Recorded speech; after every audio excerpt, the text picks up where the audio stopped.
I try to read a couple of bestsellers every year, trying to understand America's mood by reading what everybody else is reading. And one of the books I read this year was The Dutch House by Ann Patchett. And I want to talk about this novel tonight as a way to get into how we think about our lives, how we think about our Judaism, and the way we think about the people in our families. The Dutch House is a mansion located in a suburb of Philadelphia. It was built in 1922 by the Van Hebeek family from the Netherlands who made their fortune in cigarettes. It's a grand mansion with an ornate dining room ceiling, 6 bedrooms on the second floor, and a ballroom on the third floor. Cyril Conroy was a self-made, extremely successful, very driven real estate man who bought the mansion in 1946 to surprise his wife Elna. Their children, Danny and Maeve, were raised in the Dutch House.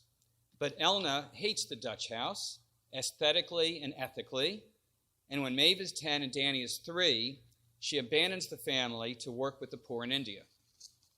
Cyril remarries, and their stepmother, Andrea, comes in and makes them give up their rooms for her own daughters. And after their father dies, just like the characters in the worst part of a fairy tale, the 2 siblings are forced out of their home by their stepmother. Left with no one else, the 2 siblings rely on each other. They will always be so close that no other relationship in their lives will even be a close second, not even when Danny gets married. Maeve never does. Maeve discovers a scholarship trust and uses it to send Danny to the best schools and then to medical school. He goes to medical school because Maeve wants him to, not because he wants to be a doctor. What he really wants to do is work full-time in real estate, because many of his best memories are when he would go with his father to collect rents and explore new properties. Maeve and Danny are obsessed with the Dutch House. They often sit in their car near the house for hours, looking at it from the street and talking about their past. That's the scene I want to focus on. They're sitting in a car, staring at the house where they were raised. Their mother had left them when they were kids, at least partly because she hated that house so much. Their father was not a warm and fuzzy person, and as soon as their stepmother got the chance, she threw them out altogether. Why do they keep coming back to the Dutch House? They're obsessed with the past, and the Dutch House symbolizes the past.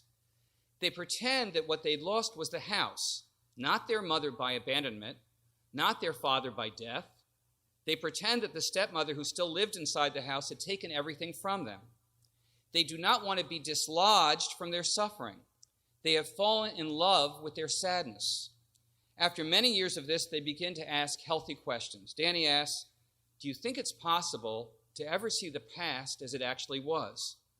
And over the course of many years, they keep thinking about the past, and they eventually realize that the past had impeded their efforts to be fully present in the present.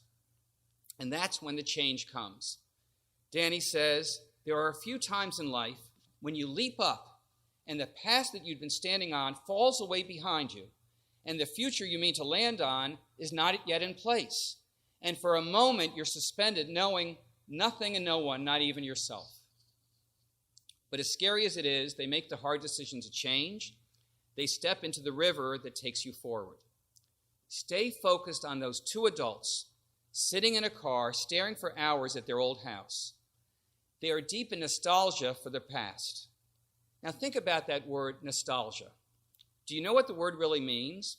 It's a combination of 2 Greek words, nostos, homecoming, and algos, pain. Pain in coming home. Pain in thinking about the past. When the word nostalgia was coined in the 17th century, it described a special type of homesickness associated with soldiers fighting in far-off countries. Doctors worried that if a soldier suffered from nostalgia, it would drain his energy and put him at risk. But modern neuroscience is trying to decide whether nostalgia is positive or negative. In imaging studies, neuroscientists can show that the emotion of nostalgia is co-produced by a brain's recall and reward systems, and that the mental effort makes the happy hormone dopamine. Individuals who are nostalgic are more likely to socialize and feel empathy and find life meaningful.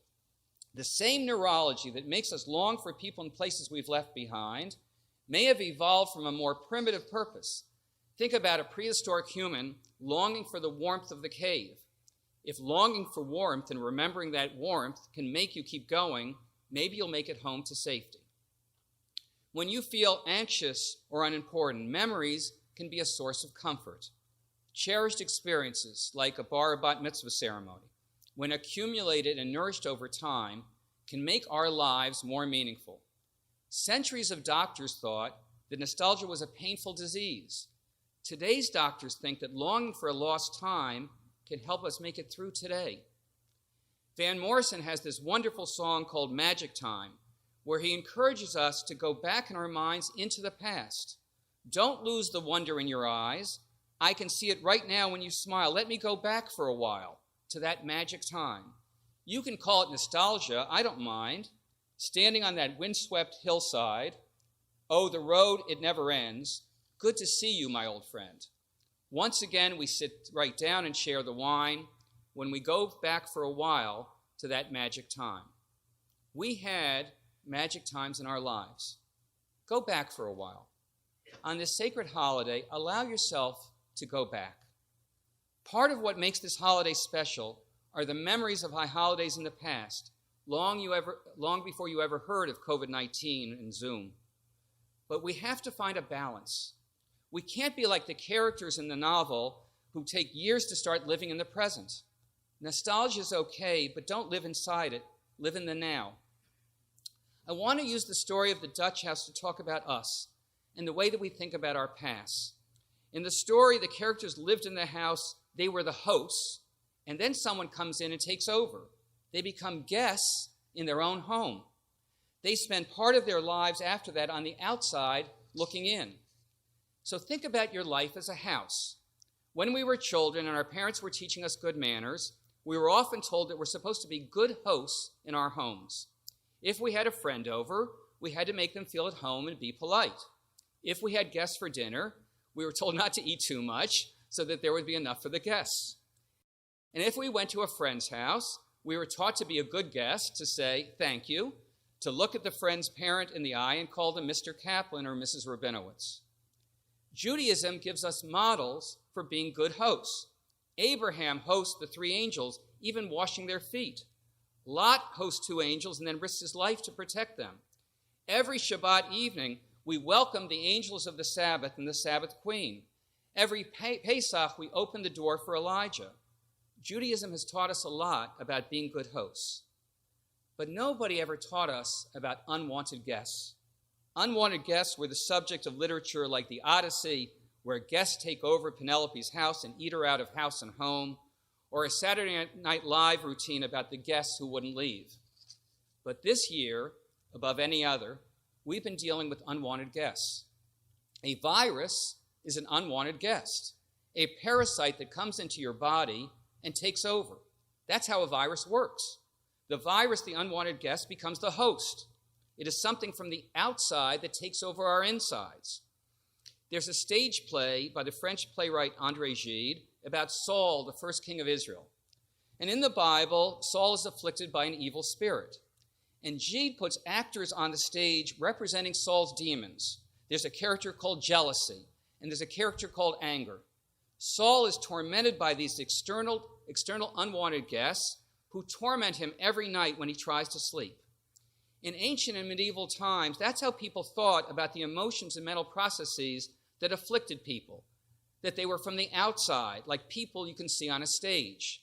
Sigmund Freud taught us that there are no external demons, no evil spirits, but instead there are internal, unwanted guests who torment us just as much when we're trying to sleep or cope with life. Of course, Freud was right.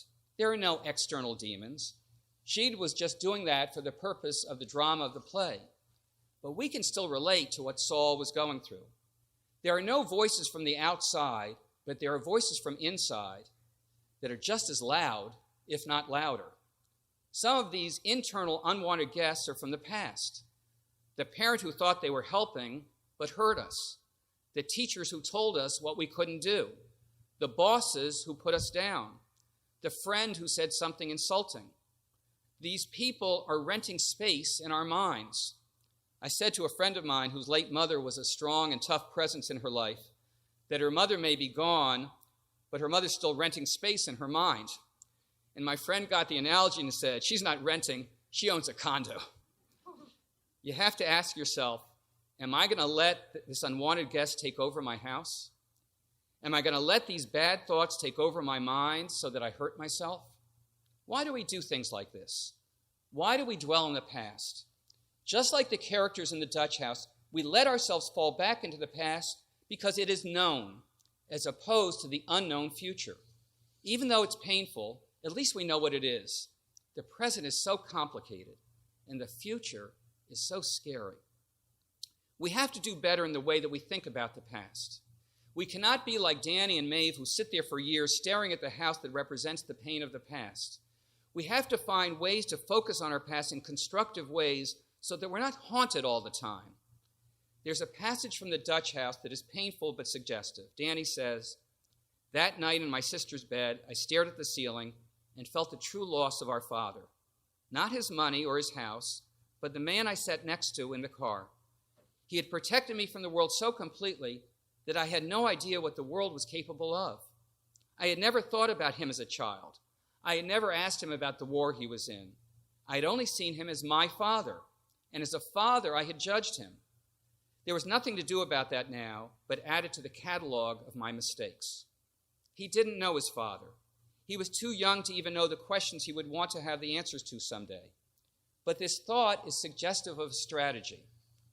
Don't only think of the person as an older person, get a picture of them as young people with all of life still ahead of them. Do you remember that beautiful movie, Field of Dreams, when Kevin Costner sees his father in a baseball uniform young before the world had defeated him? We're all doing these DNA tests and finding out about our ancestors, but can we make our ancestors something more than just names on a family tree? So I found an old black and white photograph from 1937 of my grandfather, who I never knew, who I was named for, standing in the big yard in front of the Bialik School in Tel Aviv, where he was the principal of a girls' school with maybe 100 Israeli and Arab girls. And my young 37-year-old grandfather, in his white shirt, rolled at the sleeves, and khaki pants and wire-rimmed glasses, in his 30s, was saying goodbye, explaining that he was going back to America with his wife and daughter, that is my mother, to serve the American Jewish community and be with his family. Why am I telling you about this picture from 1937? Because that one picture made him come alive for me in a way that his portrait and his books and his gold-lined desk in my office never did. And I thought, wow, what a vision that school was. 100 Jewish and Arab girls are standing there holding hands. What a pioneer, what an exemplar of the original Zionist dream. And I looked again at the photograph, and my grandfather's face is conflicted. The girls are all sad. And then I thought, well, if he wouldn't have come back to America, then my mother wouldn't have met my father, and then there wouldn't be me and my siblings and my children, so I felt better about the whole thing. So that decision to come home, illustrated in that incredible photo, made me. But I was seeing the past from another perspective. All of a sudden, he came alive to me in a way he'd never been. There's a sibling or an uncle or a cousin who may have memories and insights that will expand how you feel about that loved one. When you think about the past, realize that you have a limited perspective. Talk to others about what you might have missed. The Dutch house is a story about obsession and forgiveness, about what people acquire and keep and lose or give away and what they leave behind. And at the end of the book, Danny's daughter May buys the Dutch house. A new generation takes the Dutch house and redoes it in their own manner. The house takes on new meaning for Danny, for the family, and for us. So the Dutch house is a symbol of the past that will now be part of a vibrant present. So on this Yom Kippur, I want you to think about your past and ask some complex personal questions. What should I bring forward from the past, and what should I leave behind me? Are there memories I'm obsessed with to the point that I've never moved on? Are my memories even real? What voices do I hear inside my mind? Who is occupying space in my mind? And as for the things that we've done that we're not proud of, at a certain point, if you haven't repeated these mistakes and you're truly repentant, maybe it's time already to forgive yourself and to stop being haunted by those kinds of memories. Isn't that what Yom Kippur is for, forgiveness? You forgive others all the time. Now would be a really great time to forgive yourself. And as for those good times, the magic times, take a few moments on this sacred day to wander happily in the wonderful parts of your past and try to build a house of your life that takes the best from the past so that we can face this crazy present and the uncertain future with everything that we've learned about life.